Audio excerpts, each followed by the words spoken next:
So my plan for today is to go through my youngest daughter's toys. She just turned 1.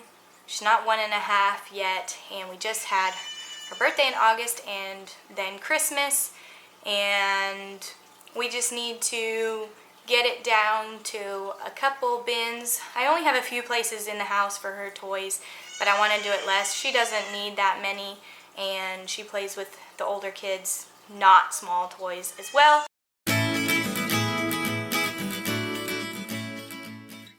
And so, if you're new here, I'm Melesa, and I make videos weekly about my life, motherhood, and money.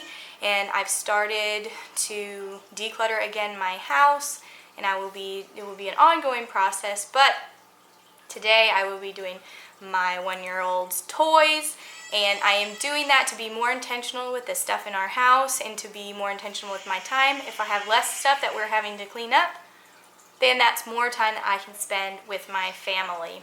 And so let's get into the video.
Toys because we don't need all these, and so I want to go through them, so please don't touch anything, okay? Can I help?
Alright, so we went through the toys, and these are the ones I am going to be parting with. And so this is one place that we keep our little one's toys. She's got one bin here and one bin here. So then also under our bookshelf, she's got her wooden cube and then two things of little people and little animals. And then here in our IKEA storage, she has two bins on the bottom. This one just has a couple of things, and then this one has these right here. So that is what we got rid of for my 1-year-old. It's not as much as I was thinking, so I may see in a couple of weeks what she isn't playing with and get rid of those things as well, just so we have a little bit less. But I'll see you next time.